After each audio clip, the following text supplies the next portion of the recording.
Bismillahirrahmanirrahim. Ayyuhal ikhwatal kiram, rahimani wa rahimakumullah. Di antara amalan yang diperintahkan oleh Allah dan diperintahkan oleh Rasulullah sallallahu alaihi wasallam kepada kita adalah untuk senantiasa berbaik sangka kepada Allah Azza wa Jalla. Baik daripada amalannya sehingga Nabi alaihi salatu wasallam diperintahkan kepada kita, la tamutunna ahadukum, tidaklah salah seorang di antara kalian mati kecuali dalam keadaan berbaik sangka kepada Allah Azza wa Jalla. Siro hamba terkadang mereka memiliki persangkaan yang hanagat kepada Allah, karena terkadang perkara yang kian alami adalah perkara yang buruk, sehingga kian pun berburuk sangka kepada Allah.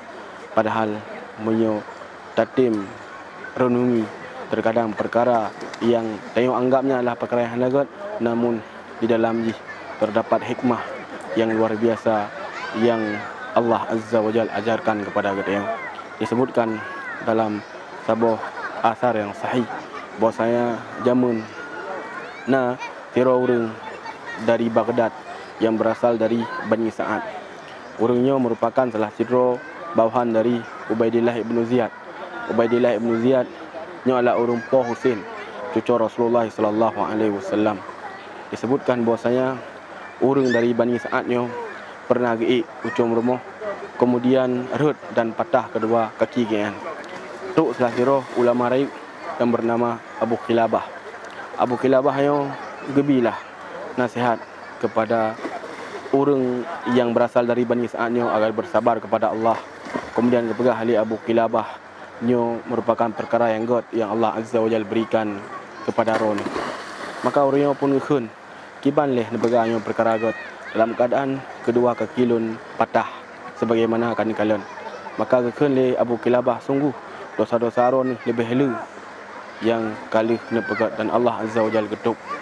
Kemudian beberapa hari setelah haji tu daripada utusan Ubaidillah ibnu Ziyad email surat, kemudian diperintahkan agar urungnya getubit untuk giamu perang dua dengan Husain radhiyallahu taala anhu.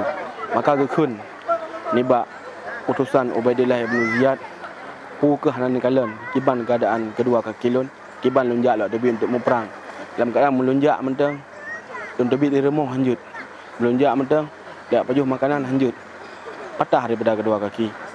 Maka utusan Ubaidillah ibnu Ziyad pun diwo kedih ba Ubaidillah ibnu Ziyad, kemudian dikabarkan pu yang kaji kalian. Kemudian beberapa hari setelah lanjut tu utusan Ubaidillah ibnu Ziyad kemudian disampaikan kepada Bani Sa'adnya bahwasanya Husain radhiyallahu taala anhu beliau terbunuh di peperangan tersebut. Maka urangnya pun bersyukur dengan rasa syukur yang luar biasa, puji menang karena gian hanaruh gujak gepoh daripada cucu Rasulullah sallallahu alaihi wa ala alihi wasahbihi wasallam. Dari kisahnya yang luar biasa, jid yang ada cok faedah bahwasanya siro hamba hendaknya mereka senantiasa berbaik sangka dengan pumentang yang Allah Azza wa Jalla tetapkan.